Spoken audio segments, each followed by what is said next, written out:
Hello dear friends, तो मैं हूं आपका अपना महताब अली और आप देख रहे हैं मेरा यूट्यूब चैनल महताब बर्ड्स। तो दोस्तों, उम्मीद तो यही रखते हैं तमाम दोस्त ठीक होंगे अपने घरों में अपनी फैमिली मेम्बर्स के साथ और अपने प्यारों के साथ। तो दोस्तों, आज की वीडियो हम तितर को मिट्टी देने के बारे में बताने जा रहे हैं। तितर को किस तरह की मिट्टी देनी चाहिए, तितर को किस तरह के माहौल में मिट्टी देनी चाहिए, तितर के लिए मिट्टी का तयन, तितर के लिए मिट्टी का सिलेक्शन, ये तमाम तर चीज़ें आज की वीडियो में। आज की वीडियो को आपने मुकम्मल देखना है, कहीं पे भी स्किप नहीं करना।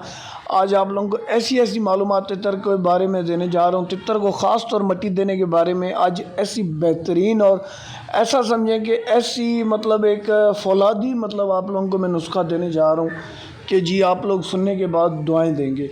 तो यार, आप लोगों को मैं बता दूं कि हमेशा अपने परिंदे के लिए गर्मियों के मौसम में नमी वाली मिट्टी का तयन करें। मैंने काफ़ी मरतबा पहले भी वीडियो बनाकर बताया है कि किस तरह की मिट्टी आप अपने परिंदे को दे सकते हैं। आप अपने परिंदे को ज़रखेज़ मिट्टी दें। जिस तरह ये देखें ना, मेरे पास ये फ़ीमेल मेरी नहा रही है मिट्टी के अंदर। ये भी पुरानी वीडियो है, मैं इसको बाद में वॉइस ओवर करके आप दोस्तों के साथ शेयर कर रहा है। तो आपने जो है ना ज़रखेज़ मिट्टी का इस्तेमाल करना है। अगर आपके पास ज़रखेज़ मिट्टी नहीं है तो आपने क्या करना है, सुबह के टाइम जैसे ही आप नींद से उठते हैं, आप कोशिश करें किसी जगह पे जहाँ पर भी आप अपने परिंदों के लिए अच्छी मिट्टी आपने बनाई हुई है, वहाँ पे आप अपने परिंदों को मिट्टी देते हैं अगर, तो आप कोशिश करें कि जी अपने परिंदों को जो मिट्टी देंगे ना, उसको आप सुबह उठते ही आप पानी लगा दें। पानी लगाने के बाद सारा दिन उस पानी को लगेगी धूप अच्छे तरीके से, वो पानी ज़मीन पिएगी और ज़मीन जो है ना ज़रखेज़ हो जाएगी। और शाम के टाइम पे जब आप अपने परिंदों को आज़ादी देंगे तो मिट्टी कुछ इस तरह की होगी जिस तरह की मिट्टी में आप जो है ना मेरी वीडियो में देख रहे हैं। इस वीडियो में आप देख रहे होंगे कि मादा कितने शौक़ से इस मिट्टी के अंदर नहा रही है, खेल रही है, कूद रही है। कहने का मकसद है ये मिट्टी आपके परिंदे के लिए बेहतर साबित होती है, तभी जो है ये फ़ीमेल इस मिट्टी में नहा रही है। नंबर 1। नंबर 2 पे और बेहतर मिट्टी अगर आप लोगों को चाहिए, और बेहतर मिट्टी महताब भाई ऐसी मिट्टी हो कि यार हम परिंदे को जब उस मिट्टी के अंदर नहलाएं तो परिंदा हमारा खुश तो हो ही हो, लेकिन हमारे परिंदे को स्किन की जो डिजीज़ होती है, यानी जो जिस्मानी बीमारियां होती हैं, स्किन की जो बीमारियां होती हैं, उनसे बचा रहे। क्योंकि नॉर्मल मिट्टी, कभी आपका परिंदा कहाँ पे मिट्टी में नहा रहा है, कभी कहाँ पे मिट्टी में नहा रहा है, तो इसमें क्या होता है, कहीं कहीं ऐसा भी आ जाता है कि नीचे मिट्टी का आयल गिरा हुआ हो, आपका परिंदा नमी देखकर वहाँ पर जो है ना मिट्टी में नहाना शुरू कर देता है। कहीं कहीं पे ऑयल गिरा हुआ है। मिसाल के तौर पे ये अगर मैं आप लोगों को बता दूं कि जिस तरह मोटरसाइकिल की दुकानों पे काफ़ी लोग बाज़ारों में परिंदों को रखते हैं, तो वहाँ पे किसी ऐसी जगह पे गया, वहाँ पे नहाया तो ये जरासीम हो जाते हैं। तो यार महताब भाई कोई ऐसा तरीका बताएंगे हम अपने परिंदे के लिए स्पेशल मिट्टी का बंदोबस्त करें और अपने परिंदे को उसी स्पेशल मिट्टी में नहलवाते रहें। तो यार स्पेशल मिट्टी में आप लोगों को बताता हूँ, जंगल में जब भी आप खेतों में या जंगल में जाते हैं तो वहाँ पे आप मिट्टी देखेंगे कि ज़मीन से चूहों ने मिट्टी को निकाला हुआ होगा।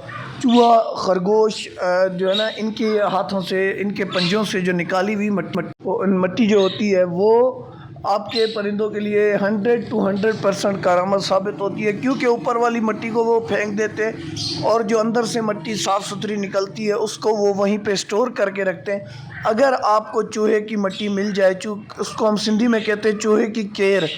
चूहे की केर का मतलब होता है कि चूहे की जो है ना पाँव से निकाली हुई मिट्टी, उसको चूहे की केर की मिट्टी कहा जाता है। आप चूहे की केर की मिट्टी अरेंज कर लें, वो मिट्टी आप 2-4 बोरियां ला के, मतलब आपने ना एक चूहे की केर नहीं निकालनी है, आपने तकरीबन 5-7 केरें ढूंढनी है। उनमें से मिट्टी का तयन अच्छी मिट्टी का करके आपने वो जो है ना निकाल के अपने जो है ना बोरे में डाल के आपने किसी ऐसी जगह पे परिंदों की मिट्टी का बंदोबस्त कर देना है जहाँ पे आपके परिंदे सुबह शाम नहाते हो। आप जब वो मिट्टी रखेंगे तो उस मिट्टी को भी आपने यही करना होगा। सुबह आप नींद से उठते हैं ना, तो आपने उस मिट्टी को पानी दे दिया और इवनिंग के टाइम आपने उस मिट्टी में अपने परिंदों को छोड़ा।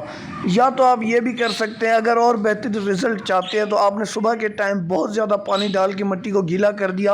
अगले दिन सुबह में आप अपने परिंदे को, जब सुबह में अगले दिन उस मिट्टी के ऊपर धूप आ जाए, फिर आपने जो है ना अपने परिंदों को आज़ादी देनी है। नेक्स्ट सुबह की मैं बात कर रहा हूँ। आज तो पूरा दिन चलो उसने धूप देख ली। नेक्स्ट सुबह जब धूप आएगी मट्टी के ऊपर फिर आपने परिंदे को छोड़ना है। क्या होता है कि जब आपका परिंदा मट्टी में नहाता है तो उसकी जो जुएँ लीकें वगैरह होती हैं वो धूप में भी मरती हैं, और गर्माश जो होती है, धूप की जो तपश होती है उसमें भी जो है वो जुएँ लीकें मर जाती हैं और मट्टी में हल हो जाती हैं। तो आप कोशिश करें कि परिंदे की आज़ादी के तयन का टाइम और परिंदे को अच्छी मट्टी देने का जो तयन है वो आपने जो है ना बेहतरीन तरीके से आज समझ लिया, और इस चीज़ को समझ कर इसको अप्लाई करना है। इंशाअल्लाह ताला अज़्ज़ व जल आप लोगों को बेहतर से बेहतर रिज़ल्ट देखने को मिलेगा। तो यार वीडियो के आखिर में आप दोस्तों से यार गुजारिश है कि यार सब्सक्राइब जिस तरह आप चैनल को कर रहे हैं ना, और ज़्यादा सब्सक्राइब करें। हमारी वीडियो में शेयर का ऑप्शन भी आता है, यहाँ से आप मेरी वीडियो को शेयर करके अपने दूसरे जो तितर के शौकीन दोस्त हैं उन तक भी भेज सकते हैं। यार आप लोगों के लिए मेहनत कर रहा हूँ, आप लोगों के लिए स्ट्रगल कर रहा हूँ, जो भी कर रहा हूँ सिर्फ़ और सिर्फ ईरानी तितर के शौकीन हज़रात के लिए कर रहा हूँ। तो यार आप लोग भी इसी तरह हमारी सपोर्ट जारी रखिए और इसी तरह अपनी सपोर्ट को हमारे साथ बरकरार रखिए। तो दोस्तों मिलते हैं एक और वीडियो के साथ, तब तक के लिए अपने होस्ट अपने दोस्त मेहताब अली को दीजिए इजाज़त। अल्लाह हाफ़िज़।